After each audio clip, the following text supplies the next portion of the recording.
Lah kita mulakan. Oke.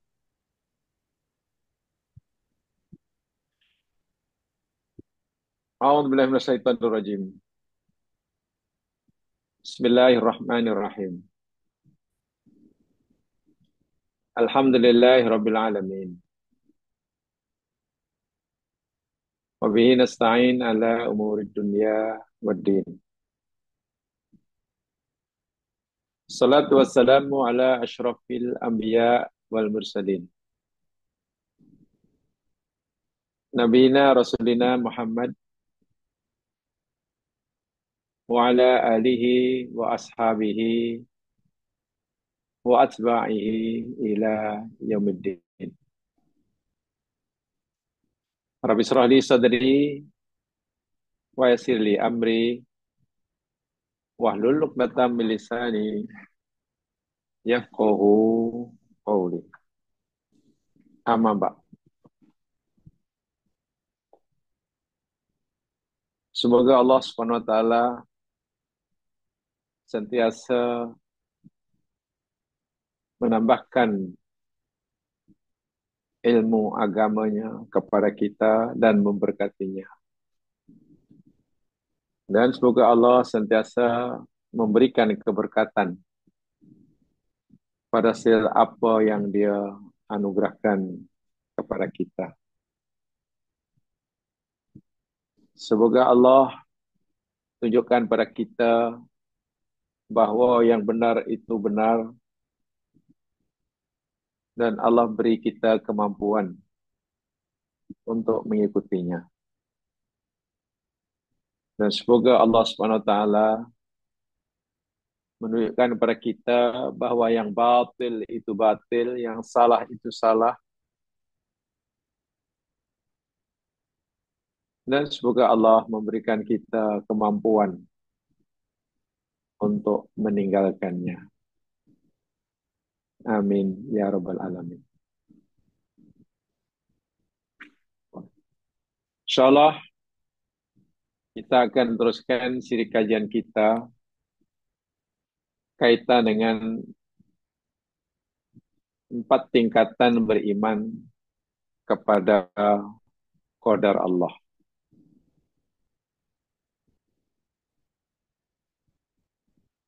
Tingkatan pertama, sebagiannya telah kita pelajari pada minggu lepas.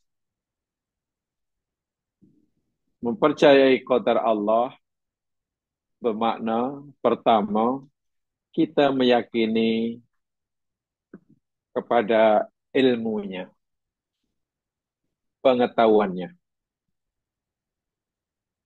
Bermaksudnya, kita yakin bahwa Allah dengan ilmunya yang maha luas, mengetahui segala sesuatu yang diciptakan, yang dikehendakinya, sebelum pun sesuatu itu berlaku atau terjadi. Sebelum Allah menciptakan alam ciptaannya,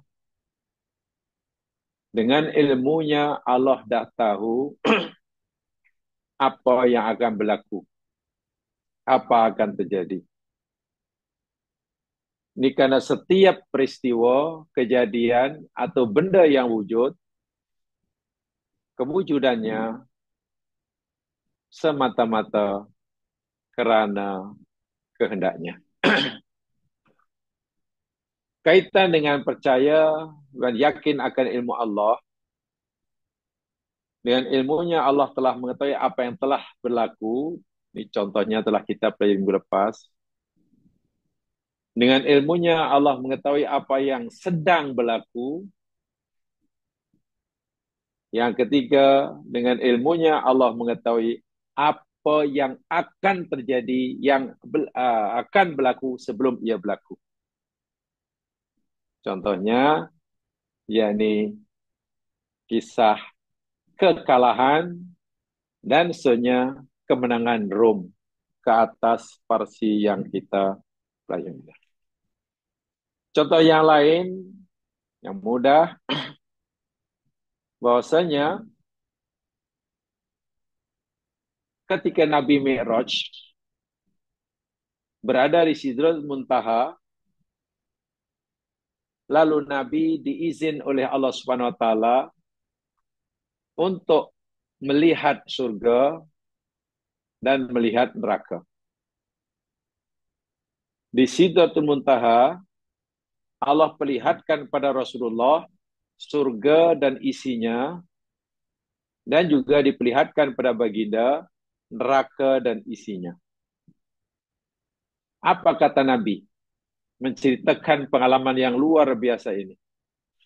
Di dalam hadis Muslim daripada Abdullah bin Abbas, baginda bersabda, "Ittala'tu fil jannati fara'aitu aktsara ahlihan nisa ahlihal fuqara wattala'tu fin nari fara'aitu aktsara ahlihan nisa." Kemudian aku melihat, ittala'a itu saya bukan melihat ya, apa ya? Contoh mudah bila jelaskan, katalah kalau kita duduk di apartemen tinggi, tingkat 30 ke apa itu, lalu kita ingin melihat sesuatu yang ada di bawah. Kita buka tingkap, lalu kita menjulurkan kepala kita keluar tingkap, karena kita nak melihat apa yang berlaku di bawah. Itu namanya itola'ah. Jadi itola'ah bukan sekadar melihat, tapi agar kita boleh melihat, kita julurkan kepala keluar, atau dalam kita panjangkan leher kita. Macam itulah. Itu mana itola'ah. Jadi Nabi kata, aku melihat surga, surga, dan aku dapati kebanyakan penghuninya adalah kaum fakir, dan aku pun perlihatkan pada aku neraka, dan aku dapati kebanyakan penghuninya adalah kaum wanita. Baik, saya tidak ingin menjelaskan hadis ini, tapi yang saya maksudkan, bukankah surga dan neraka itu berada di akhirat? Orang masuk surga dan orang masuk neraka itu selepas melalui proses yang panjang, masuk alam barzah, mahsyar, ditimbang, dimisah, dan baru surga. Artinya bagi kita yang masih di dunia, surga ini ya masih nanti, kiamat belum berlaku. Macam mana surga yang Allah berikan pada Nabi ini sudah ada penghuninya? Macam neraka sudah ada penghuninya? Bukankah yang akan menjadi calon ahli surga itu sekarang masih di dunia, atau ada yang sudah di alam barzah? Jadi sepatutnya surga masih kosong, neraka masih kosong. Ya, macam mana Nabi boleh lihat dah ramai penghuninya? Nah, inilah contoh Allah tahu siapa yang akan menjadi penghuni surga. Allah pun tahu siapa yang akan menjadi penghuni neraka. Begitu. Lalu apa yang Allah ketahui dengan ilmunya ini, bagi kita belum berlaku, tapi Allah dah tahu. Lalu apa yang Allah ketahui dengan ilmunya ini, Allah perlihatkan kepada Nabi, sehingga Nabi pun dapat mengetahuinya.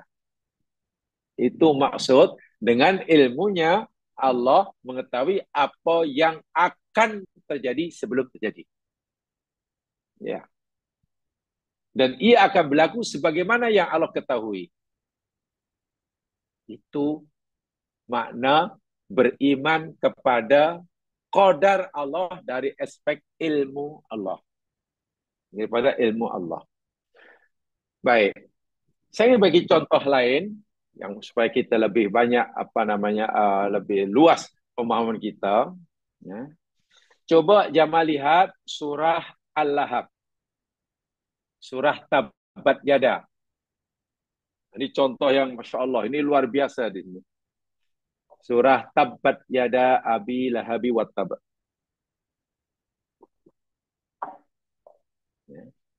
Tabbat Yada Abi Lahabi wa Tab. ma aghna anhu maluhu wa ma kasab sayasla naran dhata lahab wa imra'atuhu hammalatal hatab fi jidha hablum mim masad. Surah ini diturunkan di Makkah sebelum Nabi hijrah ke Madinah. Lebih kurang selepas 3 tahun Nabi dilantik menjadi Rasul.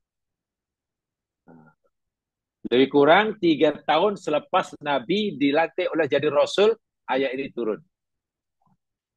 Apa kandungan ayat ini?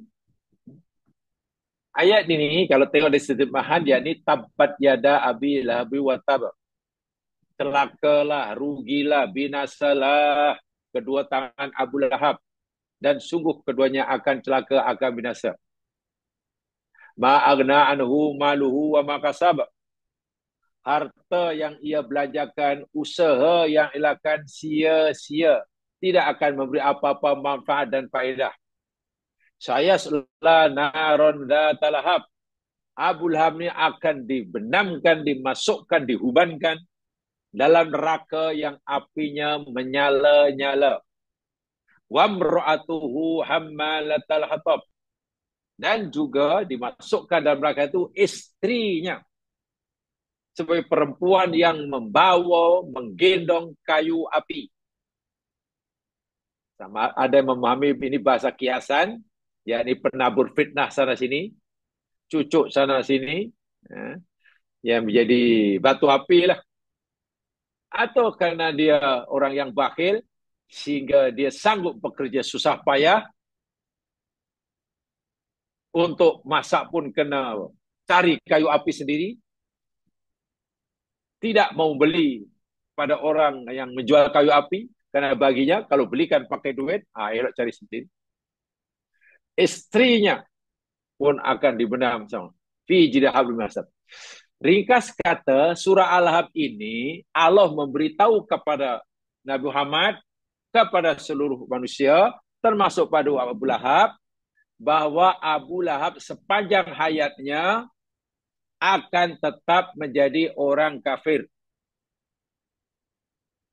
Tidak sesekali, walaupun sesaat memeluk agama Islam. Bahasa yang tegas, Abu Lahab telah diberitahu oleh Allah kepada Nabi Muhammad, sepanjang hayatnya dia tidak akan sekali-kali mengucapkan kalimat syahadah, memeluk agama Islam. Itu poinnya. Baik, ayat ini, mas sekalian, ya, diturunkan oleh Allah sekata tadi, ketika Nabi baru lebih kurang 3 tahun dilantik menjadi Rasul. Selama lebih kurang 3 tahun ini, Nabi berdakwah dengan senyap-senyap, sembunyi-sembunyi. Jumpa kawan, diajak agama Islam, tidak secara terang-terang di tempat terbuka. Selepas lebih kurang 3 tahun, Allah perintahkan Nabi menyampaikan dakwahnya dengan terang-terangan, dengan nyata, dengan nyata.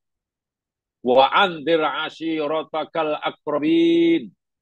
Muhammad, sampaikan peringatan ini, agama ini, kepada keluarga-keluarga engkau, sanak saudara engkau yang dekat. Nabi tak boleh lagi menyampaikan agama Islam dengan senyap-senyap, tapi dalam menyampaikan dengan terang-terang dan nyata, tempat terbuka. Lalu Nabi, kerana dapat ayat ini, pergilah ke Bukit Sofa. Waktu itu Jabal Bukit Sofa masih tinggi, nampak. Belum ada bangunan istana seperti sekarang. Masih tinggi. Pagi-pagi Nabi panggillah semua orang kafir, semua kaum Quraisy. Wahai kaum fulan, wahai Bani Hashim, wahai Bani Abdul Muttalib, wahai Bani Fihr, wahai Bani... Semua dipanggil satu-satu. Mendengar suara berteriak di luar. Semua orang kafir Quraisy Makkah keluar rumah dan pergi ke Bukit Safa. Dilihatnya di situ Nabi Muhammad sudah berada di Bukit Safa. Ada apa nih Muhammad panggil-panggil ini? Setelah kumpul semuanya, Nabi tanya pada mereka, Ara'aitakum law akhbartukum anna khailan safin hadal jabal turidu an tu'ira alaikum saddaqtumuni. Wahai kamu sekalian suku Kaf Quraisy, apa pendapat kamu jika sekiranya aku beritahu kepada kamu bahwa di belakang Bukit Safa ini sudah ada pasukan tentera berkuda hendak menyerang kamu? Adakah kamu membenarkan ucapan aku? Adakah kamu mempercayai perkataanku ini? Waktu itu jamaah sekalian, semualah orang kafir ini bingung. Nak kata, apa namanya, nak menjawab. Mereka serentak semua berkata, qalu na'am, ya Muhammad, aku percaya. Apa yang aku mau katakan bahawa di belakang Bukit Safa ini sudah ada tentera yang bersiap sedia untuk menyerang kita. Karena kami tak pernah dengar, tak pernah lihat engkau bercakap bohong. Semua orang kafir. Ya, kami percaya. Barulah kemudian Nabi ingatkan mereka. Fa inni nadhirul lakum baina yaday adzabin syadid. Sekarang aku nak beritahu kamu. Sesungguhnya selepas hidup di dunia ini, kita semua akan mati. Masuk alam kubur, lalu dibangkit di akhirat. Di sana ada azab yang pedih bagi yang tidak beriman. Di sana ada surga bagi yang beriman. Kamu percaya atau tidak tentang surga, neraka, azab, nikmat? Waktu semua orang kafir tunduk dan tak tahu macam nak jawab. Nak kata Muhammad cakap bohong, Muhammad ni tak pernah cakap bohong. Nak percaya yang disampaikan Muhammad ni benda yang pelik. Benda yang tak masuk di akal. Bagaimana mungkin? Wah, mati hidup semula. Sebab salah. Nak kata Muhammad bohong, Muhammad tak pernah cakap bohong. Nak mempercayai apa kata Muhammad, orang mati hidup semula, lalu disiksa, dipelipala, macam tak mungkin.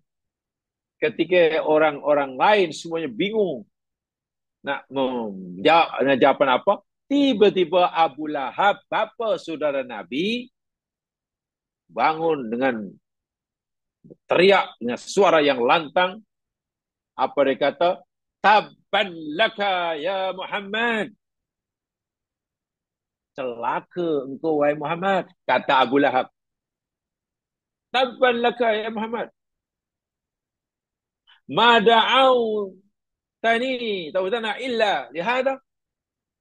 Kamu panggil kami pagi-pagi ini hanya cerita macam tu. Wih. Kami ingat ada berita yang penting. Rupanya engkau hanya cerita bohong. Orang mati hidup semula. Ada siksa ada tu. Celaka engkau wahai Muhammad. Tabban laga. Tabban itu celaka atau binasa. Nabi diam. Tak lama kemudian turun surah Tabbat yada abi labi watab. Allah yang meresponnya seakan-akan Muhammad, kau dikata celaka oleh bapak saudara kamu, oh tidak, engkau tak akan celaka walaupun didoakan celaka oleh Abu Lahab. Sebaliknya Abu Lahab lah yang akan celaka, rugi dan akan diumban dalam neraka. Itu kata Allah. Baik.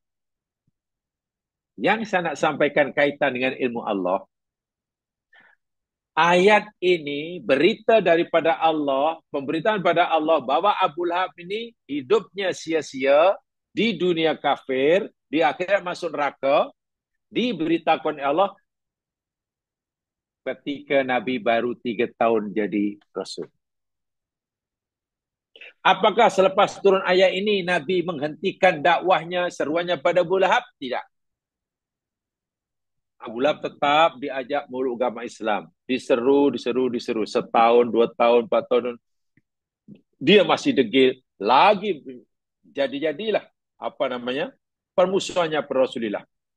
Memang jadi-jadi permusuhannya Rasulullah. Padahal dia bukan orang lain, anak saudara. Rumah Nabi yang dengan rumah Abu Lahab ni berdekatan, berjiran. Bayangkan. Bahkan anak kedua putri Nabi berkahwin dengan kedua putra Abu Lahab. Jadi Nabi ini pernah berbesan. Ini di Makkah ya, ketika itu kawin campur beza agama belum dilarang. Orang mukmin kawin dengan orang kafir, tak kira laki mukmin ke laki kafir dengan perempuan, belum larang. Dan Nabi berbesan. Putri Nabi contohnya ya, yang bernama Ruqayyah. Salah seorang putri Nabi dengan Khadijah namanya Ruqayyah. Dikawin oleh anak Abu Lahab namanya Utbah. Ruqayyah dikawin oleh Utbah bin Abi Lahab. Putri Nabi lagi yang seorang namanya Ummu Kulthum. Ummu Kulthum. Dah jadi bahasa Melayu jadi Umi Kalsum. Jadi Umi Kalsum. Nama Nabi Ummu Kulthum. Ini jadi Ummu Kalsum. Nah, jadi kalau dipanggilnya cum pula. Allah udah tak tahulah. Orang Melayu ni kreatif lah bab nama. Itu putri Rasulullah. Ummu Kulthum binti Rasulullah. Nabi dah jadi Nabi lah. Dari Nabi kawin dengan anak Abu Lahab. Dikawin oleh siapa? Dikawin oleh Utaibah. Jadi Ruqayyah kawin dengan Utbah, sementara Ummu Kulthum kawin dengan Utaibah. Utbah dan Utaibah ni adik-beradik, anak pada Abu Lahab. Jadi saya katakan, dahlah ada hubungan family, hubungan pakcik dengan anak saudara, rumah pula berjiran, ada hubungan besan pula. Tapi Abu Lahab cukup benci dengan Rasulullah. 12 tahun jemaah sekalian, dia tetap menyerang Nabi. Hingga matinya Abu Lahab tidak pernah memeluk agama Islam, tidak pernah membaca kalimat syahadat walaupun sekali. Tengok. Ayat ini atau surah ini, Allah memberitahu bahwa Abu Lahab ini sepanjang hayatnya sebagai orang kafir, mati sebagai orang kafir, di akhir masuk neraka. Mulai pada turunnya ayat ini hingga Abu Lahab mati itu lebih kurang 12 tahun. Karena kematian Abu Lahab itu yakni pada tahun berlakunya perang Badar. Nabi sudah hijrah ke Madinah. Dia ada masa 12 tahun. Kalau Abu Lahab ni orang bijak dan ingin membuktikan bahawa cakap Nabi ini bohong, senang. Kalau dia maulah. Bagaimana caranya? Ialah Muhammad ramal aku bahwa aku ni akan tetap menjadi orang kafir dan tidak akan menjadi orang Muslim. Sekarang aku nak buktikan ramalan Muhammad bohong. Panjat sajalah Kaabah, apalagi waktu itu Abu Lahab masih kuasa di Makkah. Panjat Kaabah lalu istihar hadapan kaumnya, wahai kaumku, saksikan oleh kamu hari ini tanpa dipaksa oleh sesiapa dan tanpa ada rasa terpaksa. Aku bersaksi asyhadu alla ilaha illallah wa asyhadu anna Muhammad Rasulullah. Mukmin dia, Muslim dia. Dan jika Abu Lahab mengucapkan syahadat walaupun sekali, orang kafir semakin menjadi-jadi. Menurut Muhammad bohong, Muhammad dusta. Hari itu dia kata Abu Lahab ni tetap jadi orang kafir sepanjang hayatnya. Tapi tengok sekarang sudah mengucap kalimah syahadah, menjadi orang Muslim.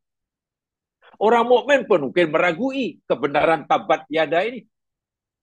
Macam mana ya hari itu Nabi dapat wahyu tabat yada yang isi Abu Lahab ni tetap kafir sepanjang hayatnya. Tak sesaat pun jadi orang Muslim. Semalam petang pula dia mengistilahkan masuk Islam. Ayat ini akan didustakan oleh umat waktu itu. jika Abu Lahab mengucapkan kalimat syahadat walaupun sekali. Masalahnya, kenapa selama 12 tahun sebelum Abu Lahab mati, tak pernah mengucapkan kalimat syahadat, tak pernah beragama Islam walaupun sesaat. Bukan kalau dia nak mengucapkan kalimat syahadat, dia tak mampu. Boleh. Dia boleh. Tapi kenapa tak? Tengok. Allah tahu, karena Allah yang menciptakannya, sepanjang hayatnya Abu Lahab tidak akan memeluk agama Islam walaupun sesaat. Allah tahu itu. Dan Allah beritahu kepada Nabi Muhammad, pada seluruh manusia, termasuk Abu Lahab, dalam surah Al-Lahab. Sehingga apa yang Allah beritahukan itu betul-betul terjadi. Memang betul lah Abu Lahab walaupun punya peluang selama 12 tahun, tak pernah mengucapkan syahadat. Ini maksud Allah Maha mengetahui apa yang akan terjadi sebelum ia terjadi. Wah, apa susahnya kenapa Abu Lahab tetap memilih jadi orang kafir? Kenapa tidak memilih jadi orang mukmin? Nabi dah beritahu Abu Lahab akan tetap kafir. Kalau dia nak dustakan ucapan Nabi, senang saja. Jadilah orang mukmin. Maka ramalan Nabi menjadi dusta. Masya Allah. Dan banyak lagi, dan banyak lagi. Baik, ya. Itu contoh tambahan. Baik, sekarang kemudian yang keempat di situ, berkaitan ilmu Allah. Ya, yakni Allah mengetahui apa yang tidak terjadi. Bagaimana sekiranya terjadi. Oh, macam mana tu? Allah mengetahui apa yang tidak berlaku. Bagaimana jika sekiranya ia berlaku? Macam mana contohnya? Mari kita lihat, jemaah sekalian. Di dalam Al-Quran, yakni surah Al-Kahfi. Lihat surah Al-Kahfi. Sudah ada tu dalam nota sudah saya tunjukkan. Yakni ayat yang keempat. Surah Al-Kahfi ayat 71. Tengok dalam nota ada.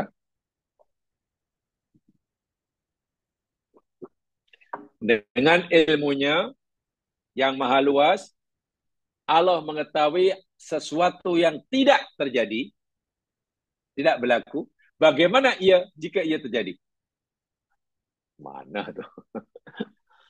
Maksudnya begini, coba dalam surah Al-Kahfi ayat 71, ini kisah Nabi Musa dengan gurunya, yakni Nabi Khidir. Kita orang Melayu sebutnya Nabi Khidir. Kalau orang Arab, kalau dalam literatur agama, yakni Khodir. Bukan Khidir tapi Khodir. Apalah Khodir jadi Khidir, sudah biasalah pada Melayu. Bulqis jadi Balqis, itu biasa. Zalikha jadi Zulaiha, itulah. Sudah bertukar.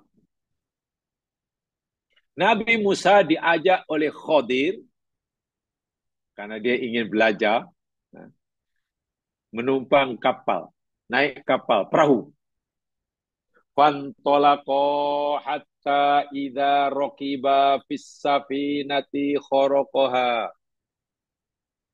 Lalu Musa dan Khadir bertolak meninggalkan kampung halaman, sehingga apabila raqiba kedua-duanya naik, nunggang, tumpang, fis safinati dalam kapal, mereka sudah duduk dalam perahu.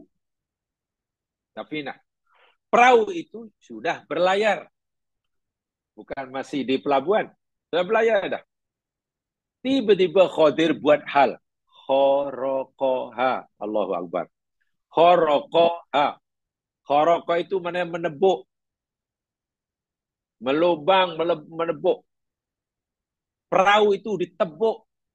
Dibuat lubang oleh Khidir. Pecah sana, pecah sini, pecah sini. Nabi Musa melihat Khadir buat hal, tebuk perahu orang itu pun salah. pecahkan kapal orang itu bersalah. Ini dahlah pecahkan kapal orang lain. Ketika kapal pula sedang berlayar di lautan. Wih, betul-betul pelik. Pelik sungguh perbuatan gurunya ini. Lalu Musa menegur. Qala berkata Musa, akharaqtaha litughriqa ahlaha. Wahai Tuan Guru, adakah Tuan Guru memecahkan kapal ini karena Tuan Guru nak menenggelamkan penumpangnya? Tuan Guru sengaja ke nak kapal ini tenggelam dan semuanya mati? Ini bahaya perbuatan Tuan Guru tepuk kapal ke belah ini bahaya. Laqad ji'ta syai'an imra. Sungguh engkau telah melakukan perbuatan yang sangat-sangat tercela. Nah, ya. Nah, kapal ditebuk oleh Khidir atas perintah Allah. Yang suruh Allah ni. Musa tak tahu apa rahsianya. Dipendekkan cerita, Nabi itu tidak terus menjawab. Karena salah satu syarat mengikut Khidir, tidak boleh bertanya apa saja yang dilihat, karena Khidir sebagai guru akan menjelaskan sendiri. Apa rahsianya? Rahsia hikmah perbuatan Khidir menebuk kapal itu dijelaskan oleh dalam Al-Kahfi 79. 79 selepasnya tu. Ammas safinatu fakanat limasakina ya'maluna fil bahri. Adapun kapal atau perahu bahtera yang aku tebuk tempoh hari itu Musa, fakanat limasakin. Ia adalah milik kepunyaan orang-orang miskin. Maknanya si tuan punya kapal itu bukan seorang. Bukan. Tapi ramai. Masakin itu jangan miskin. Orang-orang miskin ramailah. Walau alam ada orang memahami, maknanya waktu itu orang miskin itu rupanya sudah ngerti apa istilah yang kita bisa sebagai koperasi. Nak buat sendiri tak mampu. Akhirnya satu tenaga, bersatu biaya digunakan untuk kerjasama-sama. Untungnya nanti macam koperasi hari ini itu milik orang miskin. Fa'aradtu an aibaha, lalu aku ingin mencacatkannya. Bukan kerana aku nak supaya kapal itu tenggelam, hanya nak kasih cacat celah, jangan nampak cantik, itu saja. Saya tu aku pecah sana, pecah sini, agar kapal itu tidak nampak cantik. Sebab apa? Wa kana wara'ahum malikun ya'khudhu kulla safinatin ghazba. Dan di belakang atau di sebalik tempat kapal itu berlayar, perahu itu berlayar, itu ada malikun. Malik itu penguasa. Orang yang menguasai kawasan itu. Dan sangat zalim penguasa itu. Ya'khudhu kulla safinatin ghasba. Ia akan merampas tiap-tiap kapal yang lalu. Jika kapal atau perahu yang lain itu nampak cantik, pasti akan dirampas. Tapi kalau kapal itu sudah ada cacat celah sana sini rusak, dia tak akan rampas lah. Ringkas kata, perbuatan Khidir mecah kapal itu atas perintah Allah bukan untuk merugikan, menzalimi si pemilik kapal, tapi hendak menolongnya. Sebab kalau kapal tidak dirusakkan, dicacatkan sana sini, kapal itu akan dirampas. Si miskin akan kehilangan kapal. Kan lebih baik dirusakkan sana sini sikit, kapal tak hilang, walaupun masih perlu memperbaiki. Esok lusa pergi. Daripada tidak dirusak, tapi kehilangan kapal. Baik, pertanyaannya. Apakah kapal si miskin tadi dirampas oleh Lanun? Jawabannya tidak. Peristiwa dirampasnya kapal orang miskin oleh Lanun itu adakah terjadi? Tidak terjadi. Tidak terjadi. Kenapa tidak terjadi? Karena Allah tahan. Macam mana supaya kapal itu tidak rampas? Dicacatkannya. Pertanyaannya, jika kapal itu tidak dicacatkan sana sini, tidak dirusak sana sini, ya pasti dirampas. Pasti berlaku perampasan kapal oleh Selanu itu berlaku. Pasti. Tapi karena Allah nak tolong si miskin ini, Allah tak nak perampasan kapal atau kapal di ramah lanun. Ini yang dimaksudkan Allah tahu apa yang tidak terjadi. Apa yang tidak terjadi? Perampasan kapal tidak terjadi. Allah tahu. Bagaimana nak pastikan kapal itu dirampas? Allah suruh cacatkan. Itu ilmu Allah. Itu ilmu Allah. Jadi benda yang tidak terjadi pun Allah dah tahu. Karena yang terjadi itu sesuatu yang mungkin menyusahkan hambanya. Allah tidak mau menimpakan kesusahan pada hambanya, dahlah itu satunya kapal, dijadikan alat wasilah untuk cari rezeki yang halal, tiba-tiba hilang. Ya tambah susah lah. Dan Allah tak nak. Allah lindungi mereka. Bagaimana cara Allah melindungi? Bagaimana cara Allah menghalang mereka daripada kapal yang dirampas? Dipecahkan sana sini. Ini dia. Allah tahu apa yang tidak berlaku. Bagaimana jika ia berlaku? Sekiranya ia terlaku macam mana? Artinya jika Allah Subhanahu wa taala tidak pecahkan dengan disuruhnya Nabi Khadir, maka kejadian peristiwa dirampasnya kapal Sintalayan tadi akan berlaku. Tapi ia tidak berlaku karena Allah dah alam awal. Itulah ilmu Allah. Dan ini bukan ilmu Khidir. Ini bukan ilmu Musa. Ini 100% ilmu Allah. Apa ini akan. Jadi bahasa kita lah. Allah dengan ilmunya. Hambaku ini orang yang baik. Cari rezeki yang halal. Aku suka dia. Tapi hambaku ini berhadapan dengan bahaya. Jika ia berlayar hari ini, dia bahaya. Kapalnya akan dirampas oleh Lanun. Allah tahu itu. Tapi aku tak mau kejadian perampasan kapal si miskin oleh Lanun tak mau berlaku. Bagaimana? Allah sendiri yang tahan. Bukan si Lanun itu dibutakan matanya, tidak. Bukan si Lanun tidak mengetahui kapal, ada kapal lalu tidak. Tapi cara Allah dirusakkan sana sini. Masya Allah. 100% ini kehendak Allah. 100% itu ilmu Allah. Khidir tak tahu kalau tidak diberitahu oleh Allah.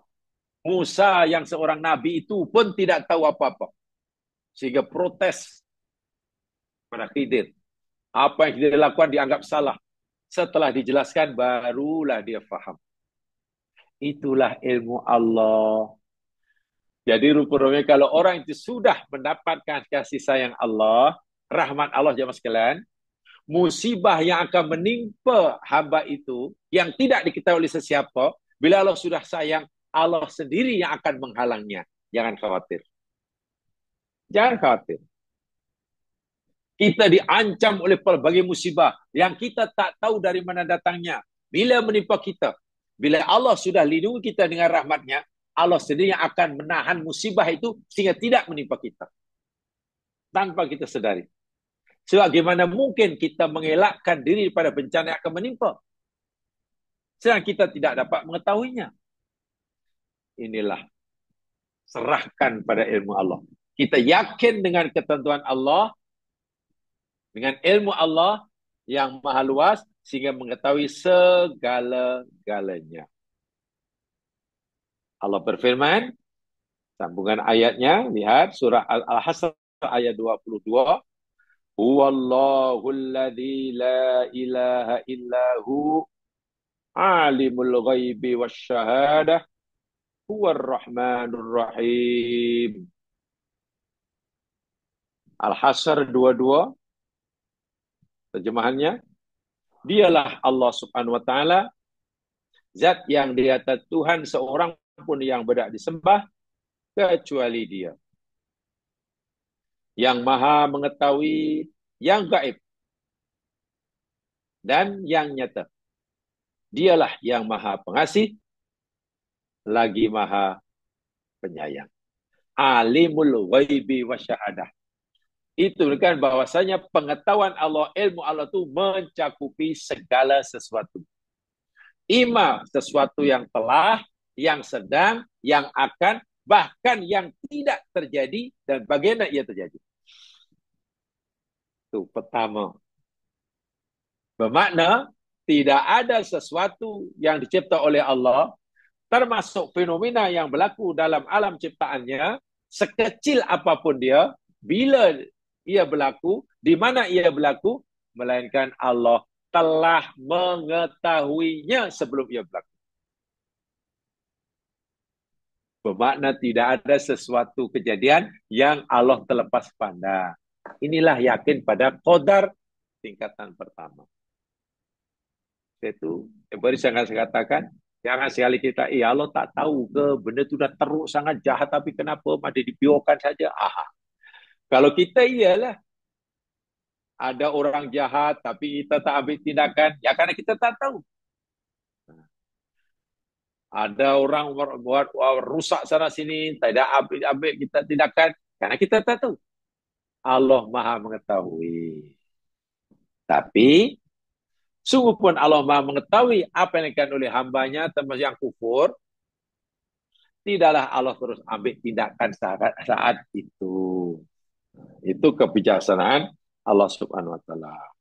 Dan yang terakhir itu dalam ada hadis Nabi SAW, yakni riwayat Muslim, baginda bersabda, "Ma minkum min nafsin illa waqad ulima manziluha minal jannati wan nari." Allahu akbar. Tidaklah salah seorang di antara kamu melainkan telah diketahui tempatnya sama ada surga maupun neraka. Allahu akbar. Kita tidak tahu, orang yang hidup tidak tahu di akhirat surga atau neraka, walaupun semua kita ingin masuk surga. Tapi dengan ilmunya, Allah dah tahu siapa yang akan menjadi ahli surga, siapa yang akan jadi ahli neraka. Belum pun kiamat. Masa Mi'raj, Nabi mendengar capal bunyi di surga. Rupanya dicapal Bilal. Setelah ditahu, oh itu capal si Bilal. Bilal belum meninggal, kiamat belum berlaku, tapi capal Bilal sudah berada di surga. Bilal sudah bersurga, macam mana tu? Itulah pengetahuan Allah, mengetahui segala-galanya. Ya, segala-galanya. Itu tingkatan pertama, meyakini adanya qadar Allah. Yakni yakin akan ilmu Allah. Tingkatan yang kedua, selepas kita yakin dengan ilmu Allah, jemaah sekalian, bahasa mudah ini, bahasa mudahnya, apa saja yang Allah ketahui semenjak zaman azali, sebelum diciptakannya alam semesta. Apa yang Allah ketahui itu kemudian Allah catat. Bahasa kita Allah tulis. Allah rekodkan. Maka tingkatan yang kedua percaya pada qadar, yakni meyakini adanya penulisan. Kitabah. Terjemahan biasa, penulisan. Tapi sebenarnya maksudnya yakni ketetapan. Tapi untuk memudahkan pemahaman ya, ini hanya untuk memudahkan pemahaman. Apa yang Allah ketahui tentang segala sesuatu yang berlaku dalam ciptaannya, Allah tulis, Allah rekodkan. Berada di lauh mahfuz. Karena gunakan bahasa kataba, yang kita akan tulisan. Kalau dalam bahasa modern, jemaah sekalian, kalau dalam bahasa modern, lauh mahfuz itu, untuk memudahkan pemahaman ya, bukan yang sebenarnya, lauh mahfuz itu ibaratnya semacam bank data. Bank data. Jadi satu bank yang menyimpan seluruh data, peristiwa, benda, apa saja ada tertulis di sana. Nasib seseorang, umur seseorang, muka seseorang, lahir di mana, hidup di mana, anaknya berapa, nasibnya macam mana, kerjanya apa, oh apa, sakit bila, berapa lama, dah dilahir daripada orang tua siapa, Allahu Akbar.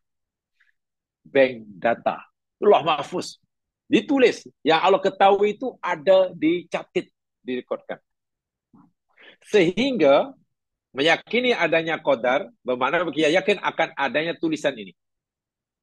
Ya, maksudnya apa? Tidak ada sesuatu yang berlaku di alam semesta, tidak ada sesuatu yang wujud di alam semesta, melainkan semuanya telah dicatat, telah tercatat semenjak zaman Nabi di Lauh Mahfuz sebelum ia berlaku. Maknanya tidak ada benda yang berlaku di muka bumi, tapi dalam mahfuz pula tak ada tulisan dia. Tak ada ketetapannya. Macam mana ni? Mungkin kalau kita ialah, kita catat aktiviti yang kita nak lakukan, yang kita rancang selama 1 bulan. Ini aktiviti jam sekian, ini. Itu rancangan saja. Adakah betul yang kita sudah sediakan ni, aktiviti 1 bulan ni, ya hari ini, jam sekian, akan di sini, akan sana. Apa betul-betul akan berlaku? Belum tentu. Kadang-kadang tak jadi. Kadang-kadang gagal. Kadang-kadang berubah apa namanya rancangannya. Tapi bagi Allah tidak. Semua yang Allah tetapkan akan berlaku sebagaimana yang ditetapkannya. Itu namanya kitabah. Namanya kitabah. Mari kita lihat. Jadi Allah telah menulis ketetapan untuk makhluknya dalam Lauh Mahfuz.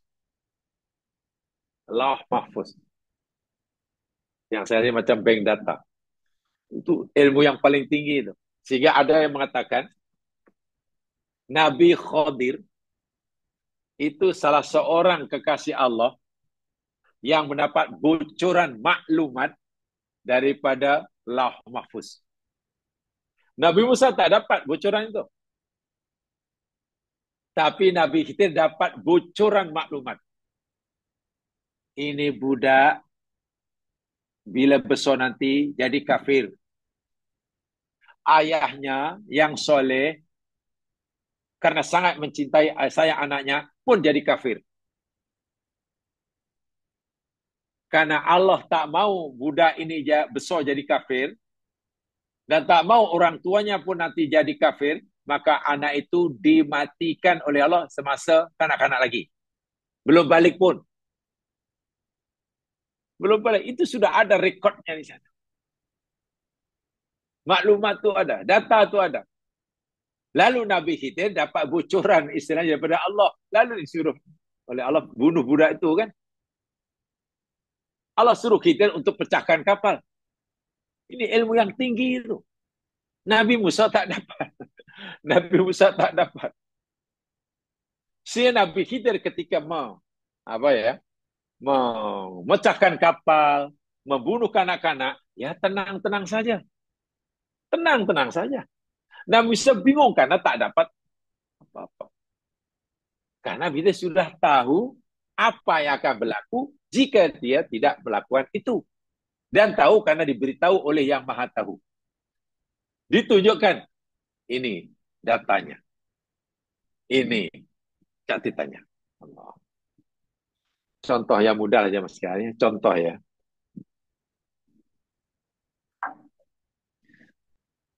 Ada filem banyak. Filem yang sangat, ya, laku lah. Tayang kali-kali. Skripnya luar biasa. Skripnya luar biasa. Semua scene dalam filem itu, semua adegan, semuanya ada dalam skrip. Katanya, apa ini begini, akan ini, mana.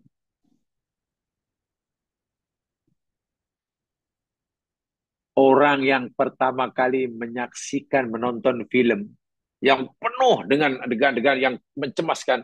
Wih, pasti jantungnya naik turun. Suspend lah.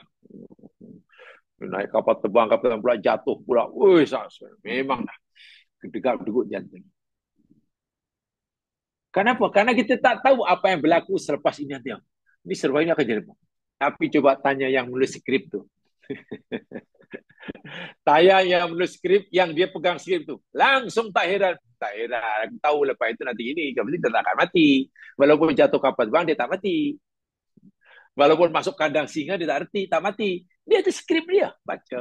Alhamdulillah. Dia tahu relax. Apalagi yang ada skripnya. Kalau kita pernah menonton filem kali pertama, wah, jantung kita macam naik turun, naik turun, naik turun. Dihempas, dipanting, dihempas, ditinggal. Tapi kalau kita menonton filem itu sudah 3 kali, duduk 3 kali. Dan kita sudah tahu jalan ceritanya, nanti akan begini, akan begini. Pasti kita menonton relax. Sangat relax. Walaupun hero itu mungkin disiksa, relax. Kawan kita yang baru pertama kali duduk sebelah, saya menonton, wah bingung, bising. Kita relax. Pasal apa? Kita sudah tahu apa yang akan berlaku. Dan yang berlaku itu skripnya di tangan kita, skrip dia. Jadi Nabi Khidir tak terkejut karena dapat bocoran. Allah Subhanahu wa taala Maha Suci daripada terkejut. Karena semuanya telah diketahui dan sudah direkodkan. Astagfirullahaladzim. Masya Allah. Kita yakin itu. Malam hari ini kita kumpul di tempat ini walaupun dalam ya alam maya pada ini. Di alam maya ini. Masing-masing. Duduknya dari mana. Pakai baju apa. Bagaimana. Itu sudah ada. Allah sudah tahu sebelum berlaku ini. Dan sudah ada skrip dia. Semenjak zaman azali. Ini dalilnya. Surah Al-Taubah ayat 51. Surah At-Taubah ayat 51.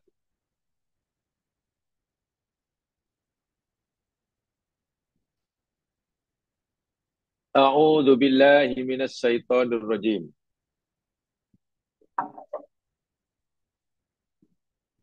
Qul lan yusibana illa ma kataballahu lana huwa maulana wa 'alallahi falyatawakkalul mu'minun.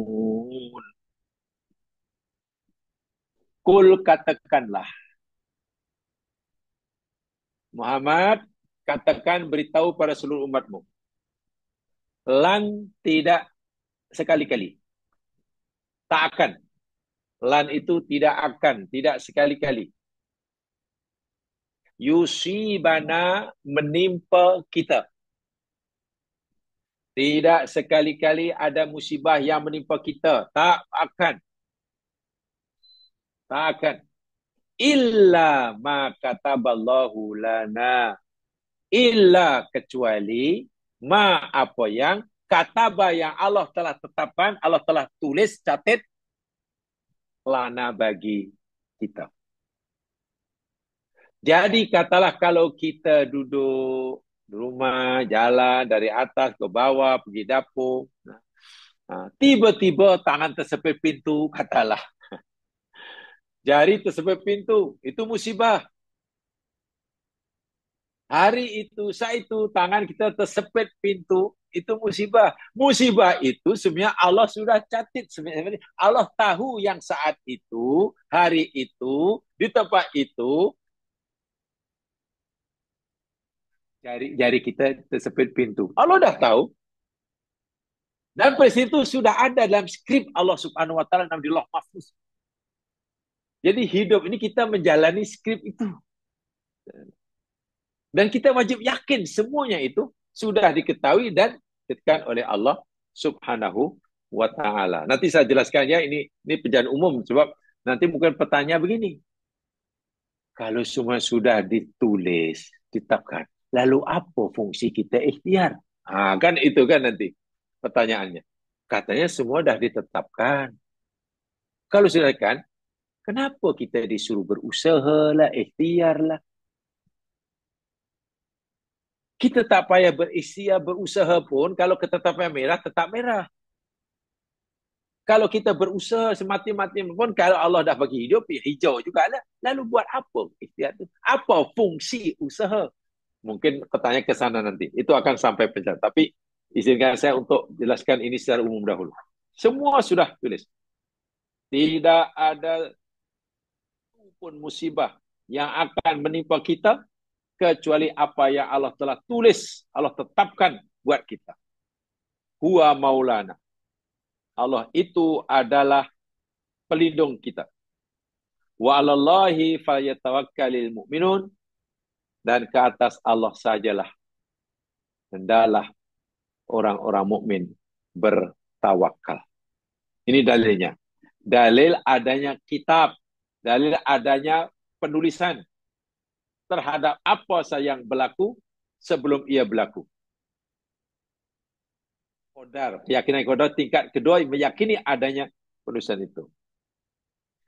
Kemudian ayat selepasnya surah Al-Hajj ayat 70, saya bacakan apa yang ada dahulu. Alam ta'lam annallaha ya'lamu ma fis samawati wal ard. Inna dzalika fi kitab. Inna dzalika 'ala Allahi yasir. Alam ta'lam, tidakkah engkau mengetahui annallaha, sesungguhnya Allah itu ya'lamu, ia mengetahui ma fis samai, segala apa yang di langit, wal ardi, dan segala apa yang di bumi. Nah, ini kata ilmu. Allah mengetahui segala apa yang di langit dan bumi. Maknanya yang pertama tadi, kita yakin akan ilmu Allah. Inna dzalika fi kitab. Sesungguhnya semua itu ada dalam catatan Allah, dalam kitab tertulis. Nah, ini tingkat kedua, yakin akan adanya penulisan, catatan, rekod, ketetapan. Mengetahui segala sesuatu yang akan berlaku sebelum berlaku. Lalu merekodkan terusnya, dan ia akan berlaku sesuai dengan yang dia ketahui dan dia tetapkan. Inna dzalika 'ala Allahi yasir. Sesungguhnya yang sebenarnya itu sangat mudah atas Allah. Sangat mudah. Semua yang Allah ketahui akan berlaku sesuai dengan yang dia ketahui. Segala sesuatu akan terjadi, berlaku sebenarnya yang ia telah tetapkan, ia berlaku. Dan itu bagi Allah tidak susah. Sangat-sangat mudah. Itu keyakinan kita. Yakin. Bermakna kesimpulannya, tidak ada sesuatu yang berlaku di muka bumi ini yang wujud, melainkan semua itu telah dirancang, ditetapkan kewujudannya. Kalaulah ada pokok belakang rumah kita tiba-tiba patah karena ada angin, hujan ribut, peristiwa patahnya ranting pokok tadi Allah telah ketahui sebelum berlaku semenjak zaman azali. Patahnya ranting pokok itu sudah tercatat sebelum Allahu Akbar. Sehingga tidak ada apa yang tidak diketahui. Sebab itu Allah Maha Suci daripada terkejut. Allah Maha Suci daripada terkejut. Macam mana terkejut? Allah dah tahu dan Allah dah tetapkan. Dan semuanya berlaku sesuai dengan apa yang dia tetapkan. Kita dalam hidup ini sering terkejut. Kenapa? Karena kita tidak tahu apa yang akan berlaku. Masya Allah. Jadi jangan khawatir. Bila buat ini, akan ini, kita serahkan segala urusan pada Allah, jika kita merasa tidak mampu mengatasinya. Hati jadi tenang. Karena kita menyerahkan segalanya kepada Allah yang Maha mengetahui. Dan segala sesuatu itu akan berjalan sesuai dengan apa yang dia tetapkan. Yang dia tulis, yang ia catat. Yang ia catat. Baik. Kemudian yang ketiga, hadis Nabi sallallahu alaihi wasallam. Nabi sallallahu alaihi wasallam, kataballahu maqadiral khalaiqi la ayyakhluqas samawati wal ardi bi khamsina alfa sanah. Hadis riwayat Muslim. Artinya, kataballahu, Allah telah menulis atau menetapkan maqadiral khalaiki, ketentuan-ketentuan makhluk-makhluk ciptaannya. Allah telah tetapkan ketentuan yang akan berlaku pada makhluknya. Bila Allah tetapkan, qabla ayyahluqas samawati wal ard, sebelum Allah menciptakan langit dan bumi. Maknanya sebelum alam semesta dicipta, Allah sudah tetapkan akan berlaku pada ciptanya nanti. Berapa jarak masa antara ketetapan Allah dengan terciptanya alam semesta? Nabi kata, bi khamsina alfa sanah, 50 tahun. Tapi begini jamaah sekalian ya, kalau kita baca ayat Quran atau kita baca hadis Nabi, dan di situ cerita tentang masa, tentang hari, 1 tahun, 1000 tahun, di sini 50 tahun, 50.000 tahun.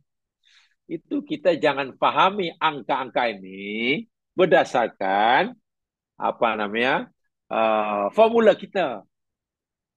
Tidak. Mana kalau 50.000 tahun, maknanya 49.000 tahun tambah 1.000 lagi lah. Bukan begitu maksudnya. Sebab bila sebut waktu yang macam waktu itu bersifat relatif. Contoh mudah aja lah. Apakah maksud 50.000 tahun ini betul-betul 50 tahun menurut hitungan kita? Yang satu harinya 24 jam, yang satu bulannya 30 hari, yang satu tahunnya 365 hari, yang satu abadnya 100 tahun? Jawabnya tidak. Saya mengikuti pendapat yang jawabnya tidak. Karena masa ini adalah relatif.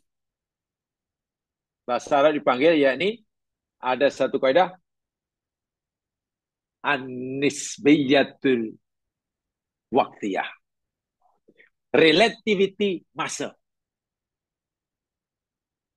Albert Einstein menemukannya tapi belum cukup canggih.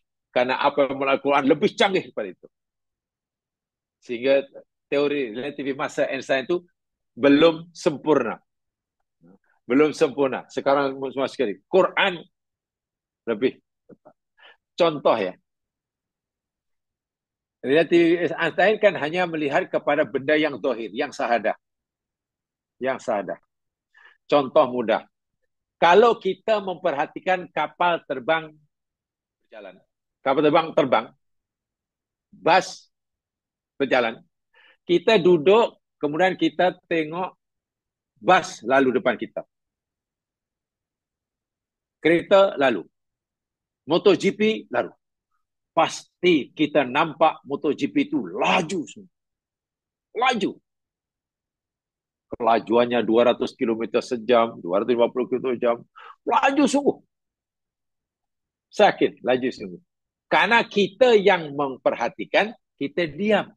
Sedangkan yang kita perhatikan, laju. Sehingga, lajunya sesat.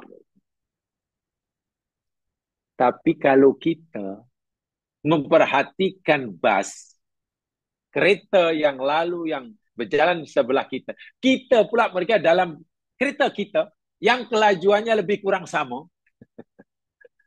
kita naik bawa kereta 150 km sejam, kawan sebelah bawa kereta di sebelah, kelajuannya sama, kita tengok kawan kereta sebelah yang lari 150 itu nampak berhenti, tak bergerak. Kalau nampak, ala pelahannya lah. Karena kita yang memperhatikan dengan bukan sama. sedang bergerak. Kalau kita lari 100 jam, kereta yang motong 120, kita laju. Kelajuannya akan bertambah bila kita sedang berhenti. Einstein hanya cerita itu saja, sehingga masa jadi berbeza. Tapi Einstein tak mampu nak menjelaskan macam mana masa bagi orang yang jaga 309 tahun. 3 abad lebih. Itu bagi yang jaga. Tapi masa selama 3 abad lebih dirasai hanya setengah hari bagi orang yang tidur. Cuma macam mana tu nak menjelaskannya dari segi sains. Kalau mengikut teori relativity masa Einstein. Tak boleh. Ashabul Kahfi tidur 3 abad lebih. 3 abad lebih. Tapi dirasakan oleh mereka setelah jaga, macam setengah hari lah. Wah, sudah 3 abad lebih. Tengok jam yang dipakai oleh orang yang hidup, sudah 3 abad lebih kamu tidur, dah silih berganti, dah berapa generasi dah. Tengok. Tiba-tiba masa menjadi berubah-ubah. Sebab itu kalau Quran sebut 1000 tahun, 50,000 tahun, jangan kita fahami tahun itu macam kita. Yang satu harinya 24 jam, satu bulannya 30 hari, umpamanya. Tak. Satu hari bagi kita manusia memanglah 24 jam. Bagaimana cara mengukurnya? Berpandukan pada pusingan bumi pada paksinya di sekeliling matahari. Bila bumi sudah berotasi sekali pusingan, satu harilah bagi kita 24 jam. Tapi coba kalau kita punya kenalan jin umpamanya. Mana tahu kita punya kawan baik jin nama dia. Lalu tanya jin. Jin, adakah bagi kamu satu hari itu 24 jam? Tidak. Iya. Kita katalah manusia nak pergi daripada KL ke JB umpamanya. Ya, paling tak 4 jam lah, 5 jam lah. Tengoklah jalan-jalan macam mana. Naik apa? Habis kalau jalan kaki, minggu. Kalau kita nak pergi Johor baru. Berhari-hari. Itu kita perlu masa lama. Berapa? Ya tak tahulah. Mungkin 10 hari ke 2 minggu lah kalau orang seperti kita nak jalan kaki dari KL ke JB. Tapi coba tanya Jin. Jin, awak perlu berapa lama untuk bertolak dari KL ke JB? Tengok cucu. Jin pun tak tahu. Tak tahulah berapa lama. Tapi tahu-tahu saya dah sampai JB. Iya, kelip. Coba kita nak pergi ke mana luar negeri umpamanya. Apa namanya ni? Yalah, ke LA sana umpamanya. Ke UK sana. Naik kapal terbang berapa jam? Berbelas. Nak pergi New York sana kemana berapa? Berbelas. Kita itu naik kapal terbang. Bagaimana kalau naik kapal? Tak tahulah berapa minggu. Tapi kalau yang nak pergi ke LA itu, dari KL ke LA itu, Jin umpamanya. Jin, awak perlu berapa hari untuk sampai? Atau tahulah, kejap, saya dah sampai sana. Mana tahu ada Jin penduduk KL nak tengok cucunya di LA yang baru lahir. Cucunya panggil, dah sampai situ dah. Pantai berkilat agaknya. Itu baru jin. Bagaimana kalau malaikat?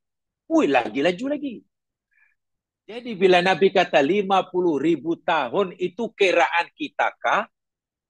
Masa kiraan jin kah? Masa kiraan malaikat kah? Atau di sisi Allah? Wallahu a'lam. Yang pasti ada jarak masa gitulah. Antara takdir penulisan Allah tentang apa yang berlaku dengan terciptanya alam ini ada gap masa.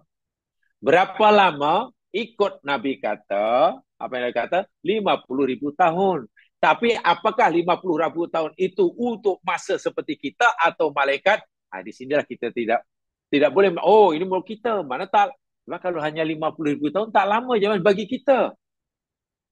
Bagi kita, 50,000 tahun itu tak lama. Untuk ukuran kita lah. Kenapa?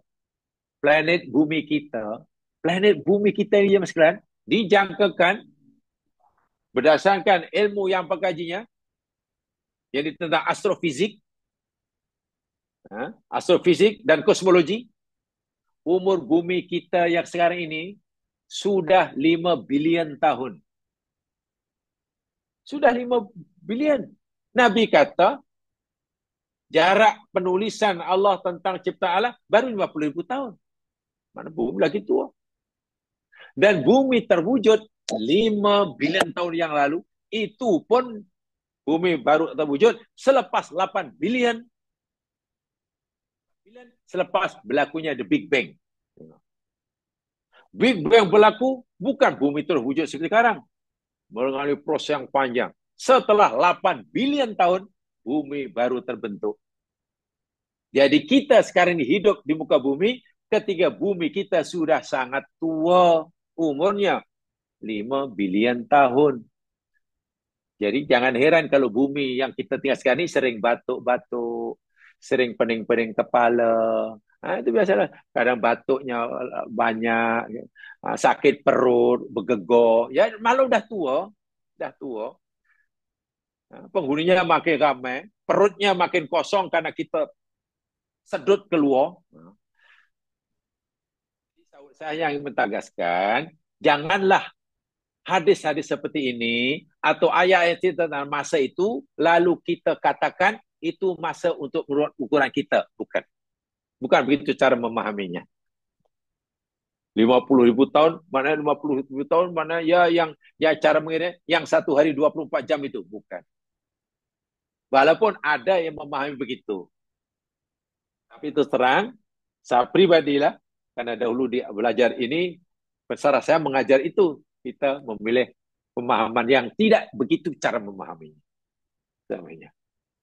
Termasuklah jamaah sekalian, dalam Quran 6 hari, cipta bumi langit 6 hari, macam mana maksudnya ya? Satu hari si Allah sama 1.000 tahun, apa macam masa relatif. Sangat relatif. Apalagi itu tadi. Contoh mudah lah. 3 abad lebih bagi orang yang jaga, yang tak tidur. Tapi 3 abad lebih hanya dirasakan setengah hari bagi orang yang tidur. Masya Allah. Itu sangat ajaib. Dari sekian banyak ciptaan Allah di alam semesta ini, yang paling ajaib, yang penuh dengan misteri, yang sangat misterius, yakni waktu. Waktu itu suatu ciptaan yang paling ajaib, paling aneh, paling misterius. Sehingga Allah pun bersumpah dengan wal asri. Benda tak misteri sangat. Energi tidak misteri sangat, boleh dikaji. Ruang mungkin lebih sedikit, susah sedikit. Tapi waktu. Dari 4 unsur. Material, meta, energi, space, dan time. Time yang paling ajaib. Paling aneh, paling pelik, dan paling susah untuk difahami. Jadi, kembali pada hadis ini, ada gap masa antara catatan yang Allah lakukan tentang bahasa mudahnya ya, bahasa yang untuk mudah kita memahami, ada gap masa antara skrip yang ditulis tentang oleh Allah tentang apa yang akan berlaku di alam semesta dengan diciptakannya alam semesta. Ada gap masa. Mana jauh sebelum alam dan isinya dicipta, jauh sebelum kita dicipta oleh Allah, ketetapan yang akan berlaku buat diri kita ini sudah wujud. Allah telah ketahui, lalu apa yang Allah ketahui itu? Allah tulis, Allah catat. Allah catat. Jamaah sekalian, pertanyaan begini. Kalau semua sudah dicatat seperti itu, diketahui seperti itu, lalu kenapalah kita ini mesti berusaha? Kalaulah kita sakit, itu dah ketetapan, dah tetap oleh Allah. Kita nanti sembuh ke tak sembuh pun Allah sudah tetapkan. Bila Allah sudah tetapkan kita nanti sembuh atau tidak sembuh, lalu buat apa kita pergi berubat? Kan gitu kan. Kalaupun kita pergi berubat pun, kalau ketetapan yang Allah tetapkan itu kita tetap sakit, kan hanya sia-sia. Habiskan biaya ya berubat. Sebaliknya, kalau Allah sudah tetapkan kita akan sehat, sembuh selepas beberapa hari, kita tak payah berubat pun akan sembuh. Lalu buat apa? Sudah tunggu sajalah takdir. Mungkin ramai orang memahami seperti itu. Dan pemahaman seperti itu adalah salah. Saya ulangi. Cara memahami qadar Allah seperti itu adalah salah. Kita tak perlu berusaha. Semua sudah termaktub. Dan yang berlaku yakni sesuai dengan apa yang Allah tulis. You mau berusaha pun kalau ketetapannya gagal, tetap gagal. You tak nak berusaha pun kalau ketetapan nyatakan itu berjaya, akan berjaya. Sudah, tak payah. Itu fahaman yang salah tentang akidah. Saya bacakan ulasannya. Fama sya'allahu kana wa ma lam yasha' lam yakun. Apa saja yang Allah kehendaki akan terjadi dan apa saja yang Allah tidak kehendaki tidak akan terjadi. Subhanahu la radda liqada'i wa la mu'aqqiba li hukmi. Maha suci Allah, tiada sesiapa pun yang boleh menolak bagi ketetapannya dan boleh menghalangi bagi kebijaksanaannya. Itu jelas, kita yakin itu. Apa yang Allah kehendaki terjadi, yang Allah tak kehendaki tak terjadi. Ada siapa yang boleh menolak apa yang telah tetapkan. Itu keyakinan. Sungguh begitu, wa hadza la ya'ni annal 'abda la ikhtiyara lahu wa annahu ghairu matalib bi ahdin bil asbabil masyru'ah. Keyakinan seperti ini tidak bermakna hamba itu tidak diberi pilihan oleh Allah. Saya ulangi. Kita yakin bahwa segala sesuatu telah diketahui dan diketahui oleh Allah, sehingga apa yang Allah kehendaki terjadi, yang Allah tak kehendaki tak akan jadi. Pemahaman seperti ini tidak bermakna hamba tidak diberi kebebasan untuk memilih. Tidak bermakna hamba tidak diminta oleh Allah untuk melakukan ikhtiar sesuai dengan sunnatullahnya. Benar Allah telah tetapkan bagi kita ini bila sakit nanti sembuh ataupun tidak. Allah dah ketetapkan, Allah dah tahu.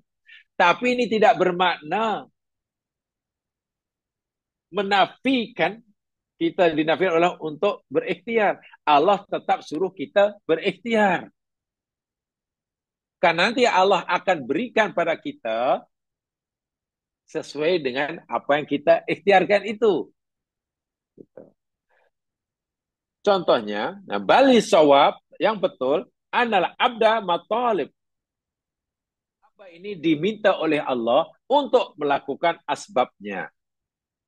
Bahasa mudahnya, Allah minta kita untuk melakukan asbab-asbabnya dan Allah jualah nanti akan menetapkan akibatnya.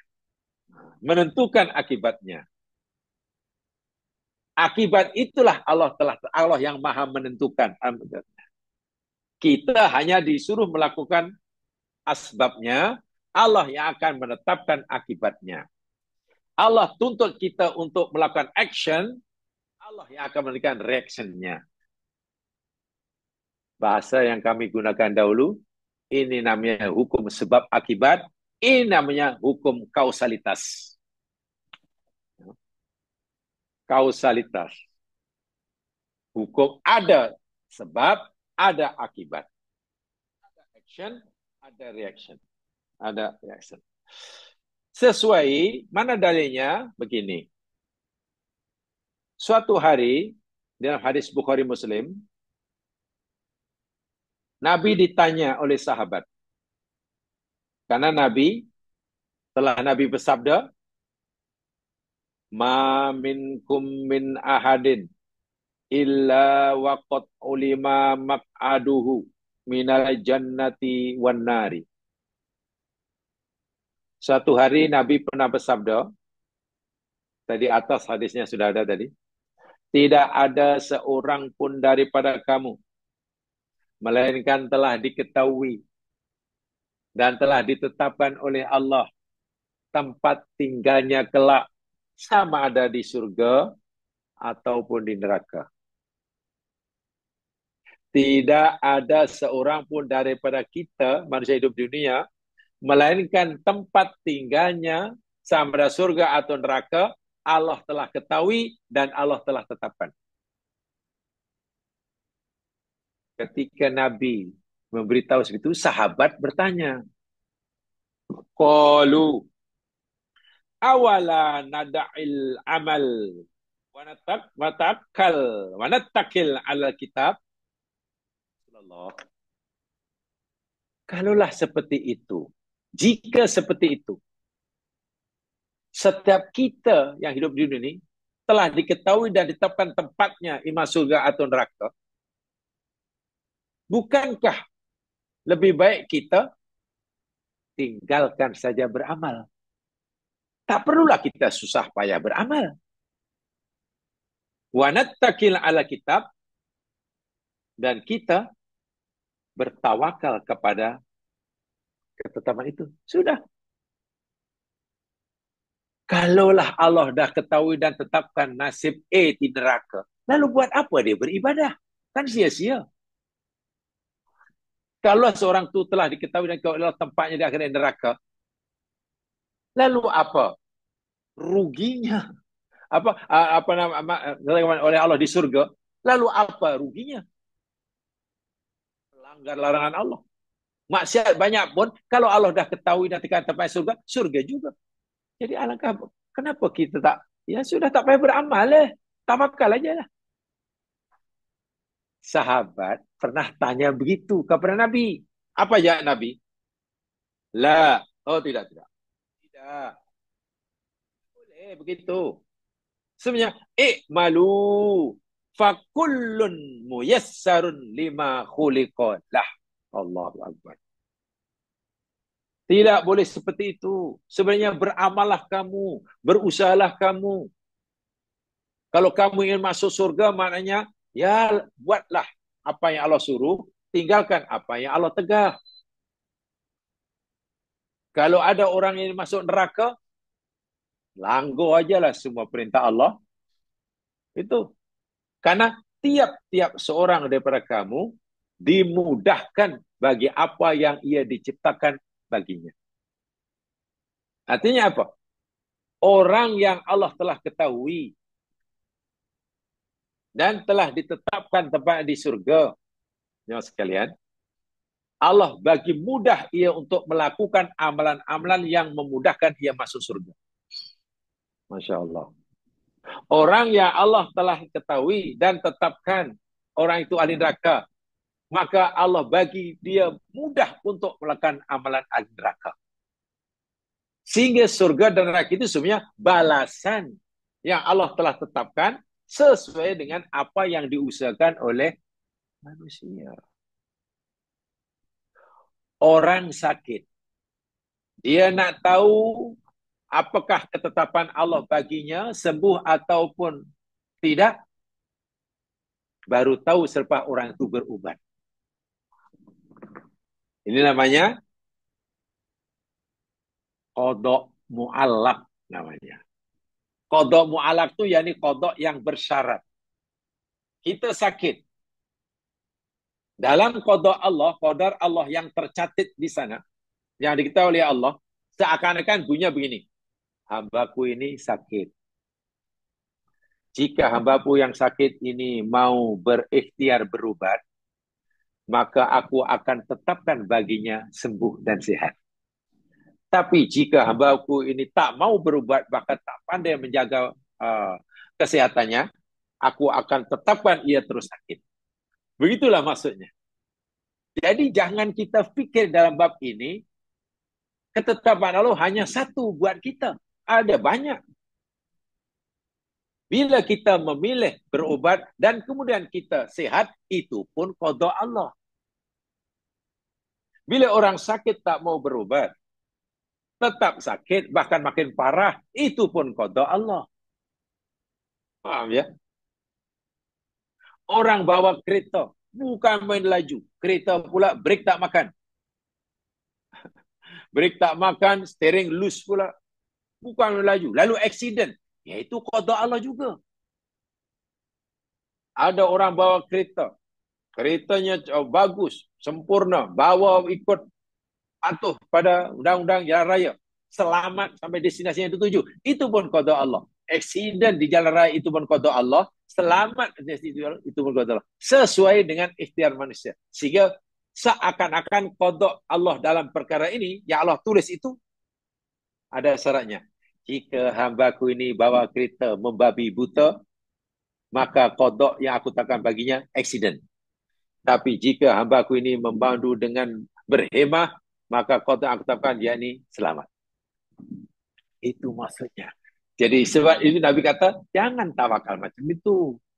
Jangan tidak melakukan ikhtiar macam itu. Karena tiap-tiap seorang daripada kamu dimudahkan oleh Allah kepada apa yang dia diciptakan karenanya. Jadi orang yang diciptakan oleh Allah Subhanahu wa taala menjadi ahli surga di dunia dahulu, dimudahkan orang itu mematuhi perintah Allah. Saya itu jamaah sekalian, syukurlah. Bersyukurlah jika kita ketika melakukan perintah Allah rasa seronok, mudah, tak ada rasa terpaksa, rasa seronok. Kata orang hingga macam ketagih lah. Rasanya ketagih lah saya. Itu saya baca Quran mula-mula payah, malas sungguh. Sekarang sekali dah ini, bila tak baca sekali pun rasa, dahulu ya Allah beratnya, rasa-rasa nak join. Katalah, rasa-rasa, ini contohnya ya, contohnya. Rasanya dahulu ya Allah, rasanya beratnya lah nak join kelas usrah ni. Lihat sungguh. Lihat. Tak bila dah ikut, tak kira di mana saja makin lama. Rasanya cuti sekejap pun rasa nak. Tak, karena kita sudah dimudahkan oleh Allah melakukan perintahnya. Syukurlah. Syukurlah kita bila semasa kita lakukan surah itu sudah rasa selesa. Karena itulah nanti ujungnya, nanti destinasinya kata Nabi, ya pahalalah. Memang mula-mula berat. Itu maksud sabda Nabi, kullun muyassarun lima khuliqa lahu. Tiap-tiap seorang daripada kamu akan diberi kemudahan. Dimudahkan bagi apa yang ia dicipta baginya. Orang yang Allah telah tetapkan ia ahli surga, masa di dunia dimudahkan beramal, melakukan amalan ahli surga. Sebaliknya, orang yang Allah ketahui nanti masuk neraka, karena di dunia dia memilih melakukan maksiat. Dan buat maksiat tak rasa bersalah, tak rasa malu, tak segan, tak rasa, ya. Tak maaf, kalau minta maaf contoh. Orang mukmin yang baik, karena godaan dan rayuan iblis yang sangat kuat, keinginan untuk untung besar dengan mudah, peluang untuk rasuah ada, lalu dia terima rasuah, katalah. Kali pertama melakukan rasuah, pasti hatinya, jiwanya merunta-runta. Malam tak boleh tidur, walaupun tak ada orang nampak. Rasa berdosa di hadapan Allah itu sangat kuat. Malam hari itu mungkin menangis. Solatnya menjadi tidak khusyuk. Pertama kali terima rasuah. Kali kedua, kali ke-10 sudah kurang rasa bersalah.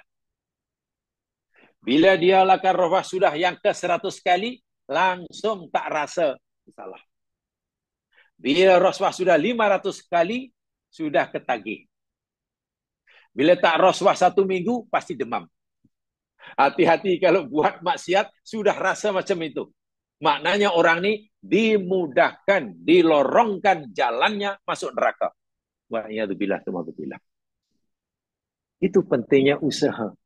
Saya kata tadi, sekecil apapun amalan kebaikan yang kita lakukan, bila kita melakukan secara istiqomah, sehingga bila kita tak buat pun rasa kehilangan, buat makin sonok, walau sekejap ibadah, beruntunglah kita. Syukurlah.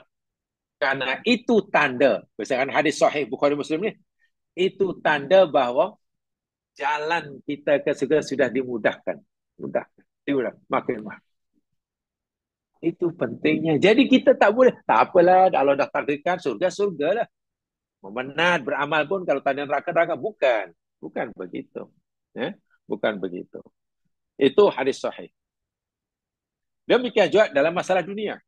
Dalam hadis Turmuzi,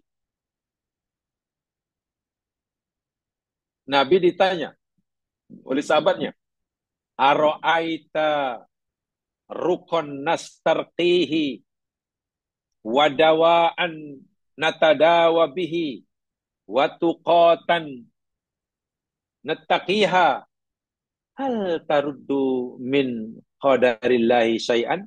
Ya Rasulullah, kami nak tanyalah pada engkau ya Rasul, apa pendapatmu ya Rasul tentang ya itulah jampi yang kita baca-baca. Ini jampi syar'i maknanya, untuk menyembuhkan penyakit, obat yang kami minum, kami makan untuk menyembuhkan penyakit.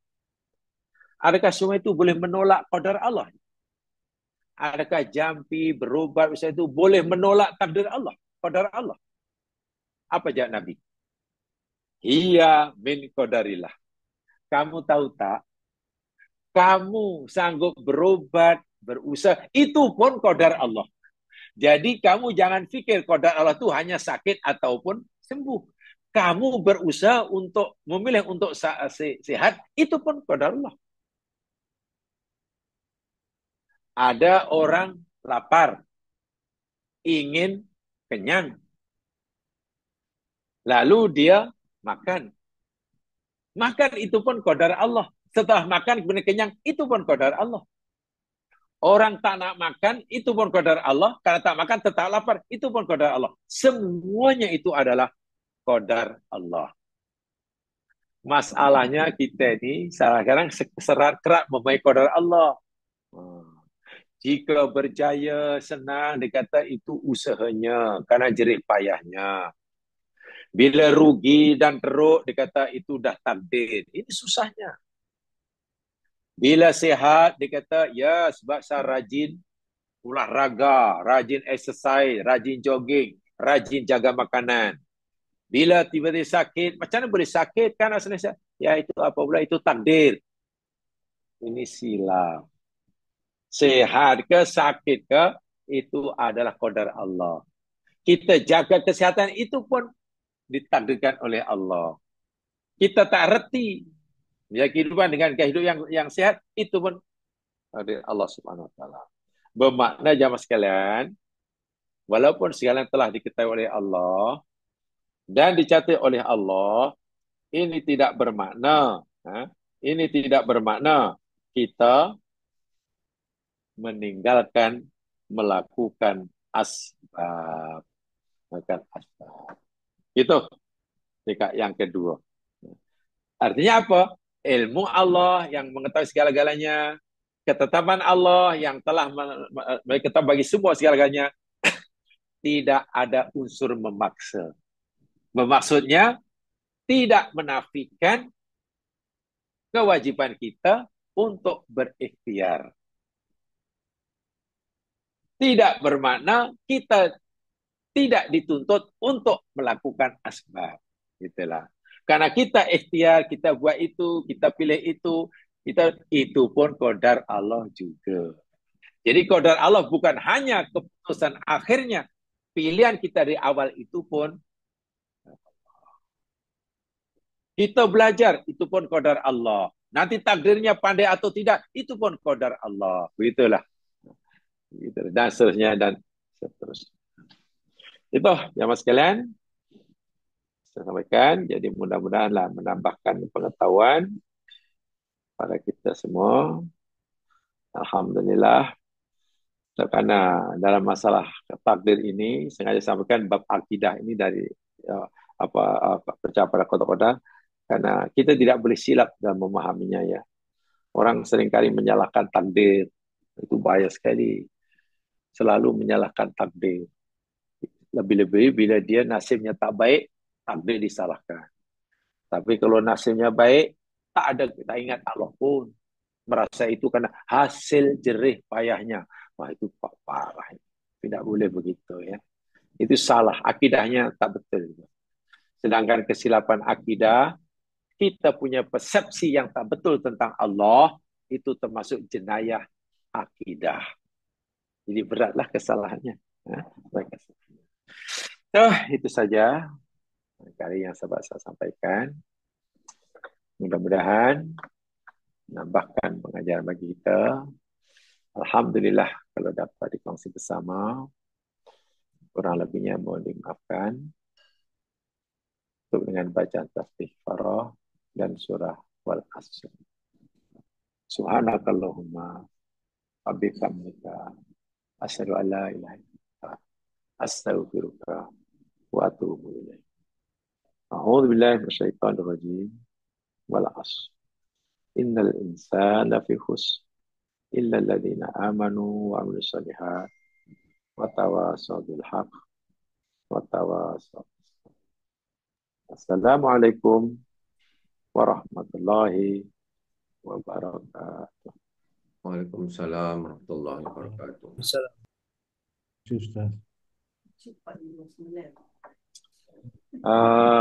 Datuk Azmi Arada Mansara, mana ya? Lama tak nampak. Tak ada berita.